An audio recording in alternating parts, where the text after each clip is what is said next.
Welcome to Newcastle Family History Society podcasts. The Newcastle Family History Society, located on Awabakal land in Newcastle, New South Wales, Australia, provides support for those interested in family history. And welcome to Notable Novocastrians, a podcast series where we explore the lives of the people who have shaped Newcastle and beyond. Today, we meet Dora Birtles, a writer, journalist, adventurer and feminist, whose remarkable life took her from her childhood in the Newcastle suburb of Wickham to Europe, Asia and the Australian outback. In this episode, Associate Professor Nancy Cushing from the University of Newcastle uncovers the life of one of Newcastle's most accomplished and fascinating women. Dora Birtles' long and rich life touched each decade of the 20th century. She was an adventurer, a feminist, and an activist, but her chief legacy is in the field of writing, in which she crossed the genres from journalism to poetry to both adult and children's fiction, and the media of print, film, and radio. I was asked back in 2013 to prepare a short biography of Dora Birtles and her journalist husband Bert for the Australian Dictionary of Biography. You can read it online. This is an expanded version focusing on Dora, but still with some Bert left in as well. Writing the biography of writers is very rewarding because not only do we have what others have written about them and the records about them created through their lifetimes, but we have the evidence of their thoughts, memories, priorities, and activities in their own work. The Birtles papers are held in the Municipal Library in Mosman, the Sydney suburb where they lived for many decades. Their journalistic writing can be accessed through the digitised newspapers in the Trove database, and their published books are held in library collections. I have drawn heavily on the work of other researchers for my account of Dora's life, including Survivors of Beauty by Deirdre Moore, published in 1996, Writing Lives, Conversations Between Women Writers, edited by Mary Chamberlain in 1988, and Elizabeth Webby's The Overlanders at Home and Abroad, 2005. After more than 10 years, I very much enjoyed going back to the life of Dora and adding in some new details to expand on her time in Newcastle and what she wrote about the city. There is much more that could be done in this vein if anyone wants to take it on. Dora Eileen Toll was born on the 2nd of April, 1903, in the Newcastle suburb of Wickham. Her parents were Hannah Ellen Roberts Toll, who had formerly worked as a cook, and businessman Albert Frederick Toll. Her father had been a coal miner in Durham in England's northeast. His first job as a 9-year-old was operating a door called a brattice that was part of the mine's ventilation system. Over a 12-hour shift, in the dark, boys pulled a rope to open the brattice to allow coal skips to pass through. Albert emigrated to Australia in the 1880s, passing through Queensland before coal drew him first to the Newcastle Coal Mining Company at Glebe and then the Hetton Colliery at Carrington. Albert began a coal carting service in 1888.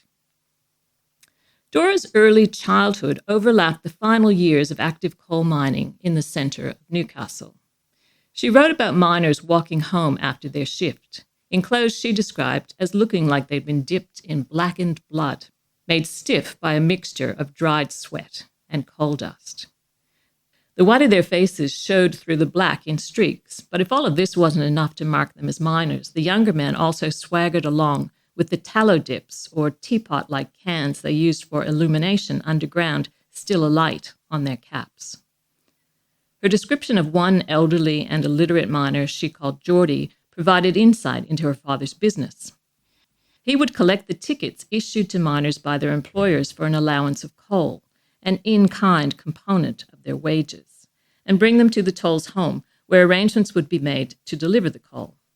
Many had messages on them that the recipient wanted small coal, or nuts, also known as chestnut coal, in the area of 20 millimetres to 50 millimetres, or that they wanted it to be delivered to a family member elsewhere, or that the coal would have to be carried upstairs, or asking to delay a delivery for a week. Geordie took a small cut for having collected the tickets from other miners, and presumably Alfred Toll was paid by the recipients to make the deliveries. From these small beginnings, the AF Toll carrying business grew and grew. Her father's success in business enabled Dora to grow up in a prosperous home within a locally influential family, alongside her 2 sisters and 3 brothers. She attended Wickham Public School, where she regularly featured on the lists for academic achievement and earned a secondary school bursary to go on to Newcastle High School in 1915. Dora was a performer, first appearing in the local paper as part of a recital by Lawrence Campbell's students in the King's Hall in December 1915. She applied her talents to various fundraising causes during the First World War, including a concert to raise money for a Roll of Honour at Pelham in August 1917. No doubt the family's commitment to such causes grew when her eldest brother Thomas was killed overseas in 1917. Dora gave a recitation at a Wickham Girls Patriotic League fundraising dance in February of 1918, and when her father hosted a welcome home for local servicemen in Maryville in October 1919, Dora also performed a spoken piece. Alfred was a fixture on the Wickham Council from 1911, serving as mayor 4 times prior to its amalgamation into the Greater Newcastle Council in 1938. Dora was said to be very self-conscious about a large strawberry birthmark running from her right lower cheek and neck over her chest and down her arm, and to arrange herself for photographs in such a way that it didn't show. But this self-consciousness is not evident in the way she lived her life or approached new situations. She had a great deal of confidence and an ability to charm and to win the trust of those she encountered. She was known for being jaunty, light-hearted, and wise. The family was sporty as well as patriotic, with her brother Victor very active in the Northern Zone 16-foot Skiff Association and later Commodore of Lake Macquarie Yacht Club. He drew Dora into boating. She won a school carnival swimming race in the Bogey Hole in 1917 and was awarded a bronze medallion in the first life-saving class for Newcastle High School girls in 1920. The Royal Life-Saving Society examiner was Olympian Mina Wiley, and the venue, the Newcastle Ocean Baths. A recitation of women's rights, which was described as having capital inflection of voice and good action during a Newcastle High School annual concert in November 1918, indicates that she was already thinking about the place of women in the world.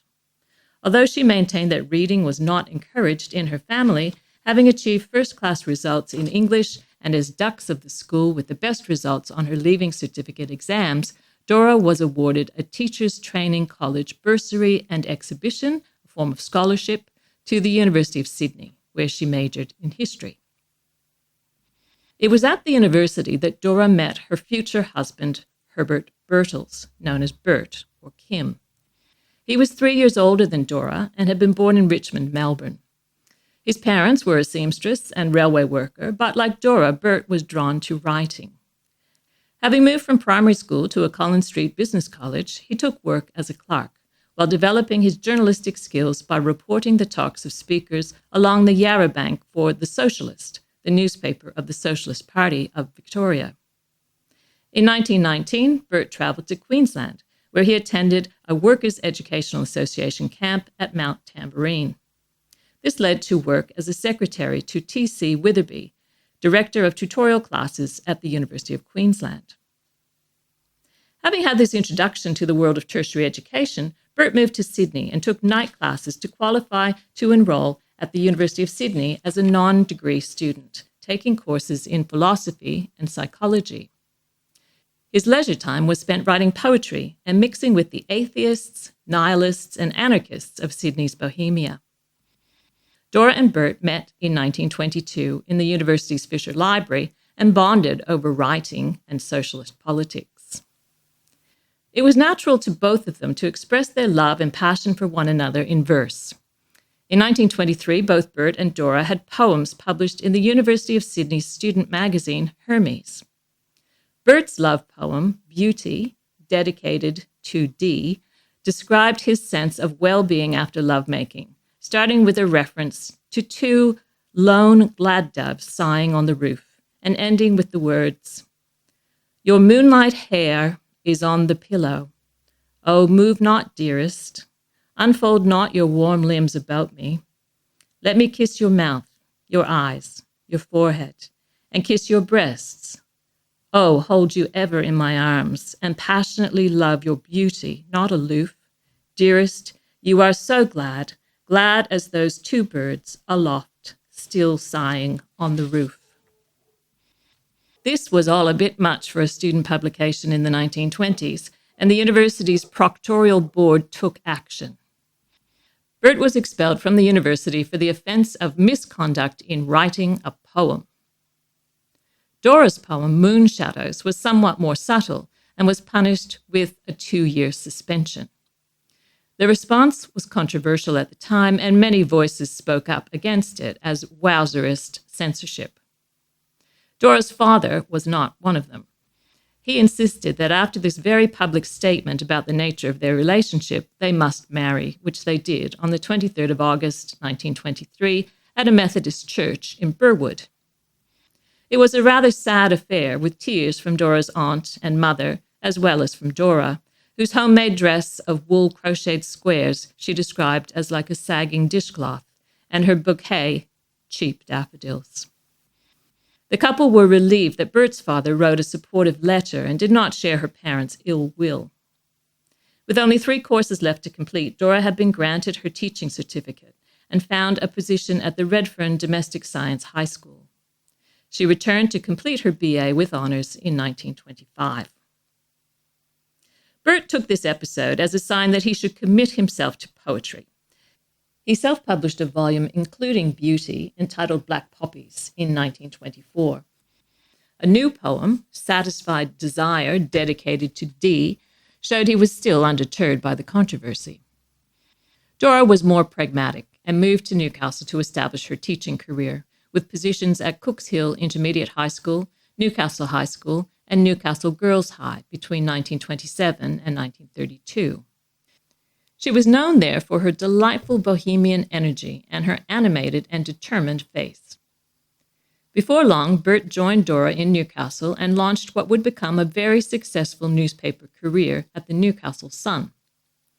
They built a modest cottage on Curry Street in Merriweather in 1930, where they hosted visiting writers and artists. But Dora wanted more. By 1932, she had worked out her 5-year bond to the Department of Education and could see that as a young married woman, she was unlikely to gain a permanent position. She took the opportunity to embark on the adventure of a lifetime, sailing with 4 others on a voyage bound for Europe in the 10-meter cutter Gulmarn. Although initially conceived as a cheap way to travel to London, Dora also craved the freedom of unencumbered travel and the sense of being fully responsible for herself. The diary she kept of 8 months of sailing through the Great Barrier Reef, along the Papua New Guinea coast, amongst the Dutch East Indies, and then on to Singapore, furnished Dora with material for newspaper articles and later her first book, Northwest by North, published in 1935. It was republished in 1985 by the Virago Women's Press, and I recommend it as a good read. Dora changed details about the voyage, including the names of the boat and of her fellow travelers, but kept her insights into the character of the people she sailed with, their loneliness, infidelities, illnesses, and poverty, and her observations of the people and places they visited. Giving up on the voyage in Singapore, the venturers went their separate ways. Dora traveled in China and Japan before working her passage to the UK as a nanny to a British family. She was joined there by her sister, dressmaker Vera Cable, and together they made a driving trip around the continent, observing and writing about the state of various countries in the mid-1930s. They went with some trepidation to Nazi Germany, finding the South prosperous, clean, and comfortable, albeit with clear evidence of the regime. School students in military uniforms, black swastikas fluttering from every car and pushbike, and a populace grown timid about speaking out on political issues. Dora made London her base, taking up the role of Newcastle Sun's Special Commissioner in Europe to write on politics, culture, and fashion for them and other Australian and British newspapers. She had stints teaching at the progressive student-centred Dartington Hall School in Devon to pay the bills. Dora became active in the anti-war movement and joined the Communist Party of Great Britain. She was arrested for standing outside Australia House wearing a sandwich board with the words "Boycott Japanese Goods." She kept a copy of a sketch of Bert done for his book of poetry where she could see it, while he remained in Newcastle, acting as Dora's agent, mentor, and typist from afar, while earning praise for his own outstanding ability as a political journalist. Both wanted to be reunited. Bert travelled to Palestine and then to Greece, where the couple met at the Parthenon. They remained in Greece for another year, travelling extensively and conducting research on Greek life and politics. Bert's book, Exiles in the Aegean, informed by this research, was published in 1938 and was praised for revealing the experiences of communists exiled to the islands of Anafi and Gavdos. He and Dora were the first foreigners to visit the communist collective established there. With the threat of war building, the Birtles returned to Australia in 1938, in the case of Bert via Trinidad, where he researched another book. After 6 years away, Dora was impressed by the general prosperity of Australia. On Newcastle in particular, she was pleased with the children's library she had helped to start here in Newcastle, but thought one was needed for adults, though this would take another 2 decades. She was impressed by the improved facilities at the very clean beaches, delighted by the crowds in Hunter Street on Friday nights, when it was like a European village at carnival time, and indignant about the apparent war on trees, especially around Merriweather and Dudley. She found the new canoe pool surrealist, with the contours of the continents, other than Australia, baffling even to someone who had sailed along some of them. The couple took a flat at Bondi in 1938, but Bert spent much of his time in Canberra as a member of the press gallery for the Sydney Sun.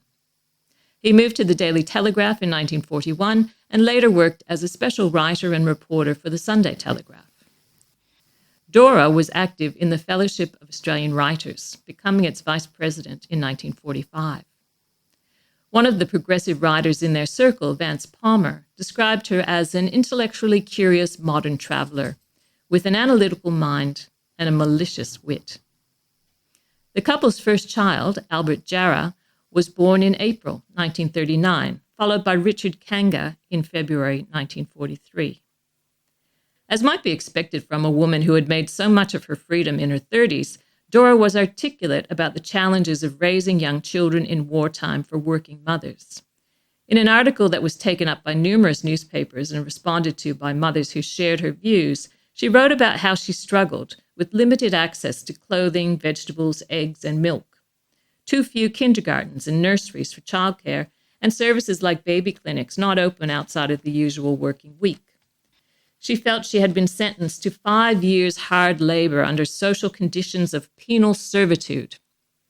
She noted that politicians' calls for women to have more babies would fail unless more support was provided. In 1944, the family relocated to Mossman, where Balmoral Beach was covered in tank traps. That same year, Harry Watt of Ealing Studios, who Dora had met in London in 1935, employed her first as a researcher and then as an assistant writer and talent scout for his film, The Overlanders. The film emerged from a request by the Australian government to highlight Australia's contribution to the war effort. Set in 1942, it was loosely based on real events and treated a family joining other drovers to move tens of thousands of cattle from Wickham, the most northerly town in the Kimberley region of Western Australia, to the railhead near Cloncurry in Queensland, to protect them from being taken by the Japanese should they invade after the bombing of Darwin. Dora's role included research into the practice of droving to get the details right, which was important when the North Head quarantine station in Sydney was made to stand in for Wyndham, the Camden Airport for the Wyndham Aerodrome, and a crocodile at Taronga Zoo for one encountered in the wild. As she was leaving Sydney for Adelaide and then Alice Springs, dressed in a felt riding hat and drilled trousers from her sailing days, the DC-2 on which Dora was to fly failed to clear a perimeter fence at Mascot. Nursing 2 cracked ribs, she was told to come back the next day to try again. When she made it to the Northern Territory, Dora enjoyed the 5 months of traveling with actors including Chips Rafferty in his breakthrough role, and the crew. They were at Mataranka Station on victory over Japan Day, the 15th of August, 1945. When the film proved successful, not only in Australia but internationally, Dora was commissioned to write a novelization of it, something then rather new. Arranging to have her children looked after for just a week, she wrote 15,000 words in digs at Avalon. The book appeared in 1946 and ran to 10 editions. Despite her involvement and the inclusion of women as active participants in the film, Dora found The Overlanders to be a man's story, a celebration of Australian masculinity, right down to capturing the contemporary way that men spoke. The film is also credited with having helped to develop the idea that the real Australia was not in the pastoral landscapes of sheep and rolling hills, but the red deserts of central and northern Australia. During this busy period, Dora was also writing a popular column for the Sunday Sun called Other People's Lives. She appeared on a regular radio advice show with a live audience called Leave It to the Girls on 2GB. Produced the art book Australia in Colour in 1946, and published 2 young people's novels, Pioneer Shack in 1947, set in New Lambton Heights, and a place she called Warfield, I think it's Mayfield, where chimney stacks coughed out thin clouds of smoke from the distant steelworks, and Bonza the Bull in 1949. She portrayed Aboriginal and Chinese characters in her writing in ways that now appear paternalistic and racist, but were typical for the time, and in some instances did reflect her generally progressive views. In Bonza, the First Nations character Nobby's great-granny was said to have lived in the district long before white settlers, so, in a way, the land belonged to Nobby as well, although the deeds were held by his settler friend, Chris. Proving Dora did sometimes sit still, a portrait of her by Dora Tuvey was a finalist in the 1947 Archibald Prize. Political activity also continued. Dora and Bert joined the Australian Yugoslav Cultural Association, established in 1949, and in 1951 the couple accepted an official invitation to visit and report on communist Yugoslavia. They placed their sons with family and friends and then traveled there on the freighter Bosna. They toured the country, investigating the operations of factories and farms, attitudes to its president, Joseph Tito, and artistic life. Dora was impressed by the willingness of people there to work voluntarily for public causes and shared her insights in public lectures on her return. Connections with the communist country were dangerous in this Cold War period. 3 years later, Bert was called to appear before the Royal Commission on Espionage that followed the 1954 Petrov affair. There, he admitted to having socialized with the Soviet Union's news agency TASS's representatives at the Journalists' Club in the early 1940s. This experience led them to abandon the plan to write a book about their journey to Yugoslavia. Adventures like this did not help the family finances. They had to scrimp on food, gratefully receive hand-me-downs from family members, and single-space typing to save on paper. What Dora earned from the Overlanders book was used to buy a station wagon, then a rare car in Australia. This enabled her to give up cycling everywhere. To bring some stability, Dora joined the staff of Cremorne Girls High School from 1954 to 58, when the death of her father changed their fortunes.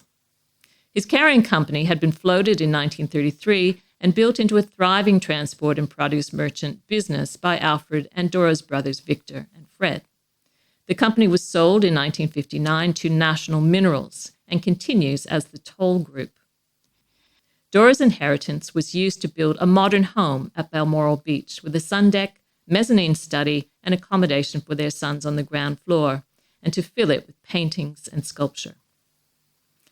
Freed of money worries, Dora traveled to Afghanistan in 1959 to assist with the making of a film later screened on the BBC, studied drama at the University of New South Wales, and visited the Soviet Union, China, and South America. She and Bert spent more time together after he retired from the Daily Telegraph in 1972 and refocused his own interests on poetry. Although they spent significant periods apart, the Birtles were a loving couple who offered one another both concrete support and the freedom to pursue their respective careers. Dora saw herself as an ordinary housewifely feminist who believed in women having careers, but not in getting rid of men completely.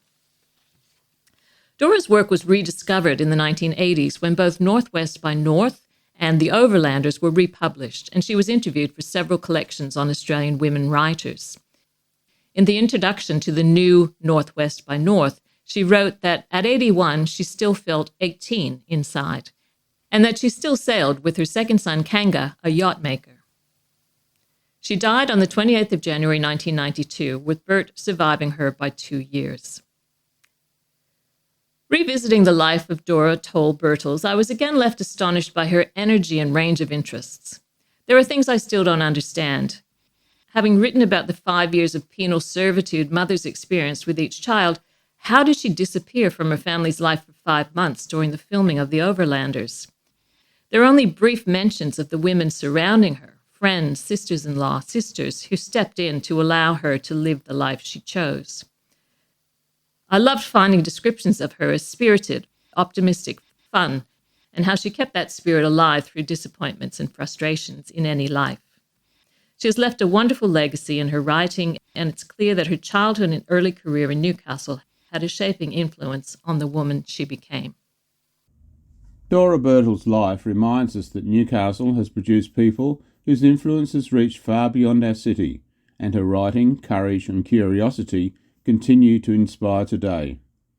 Our thanks to Associate Professor Nancy Cushing for sharing Dora's story, and thank you for listening to Notable Novocastrians.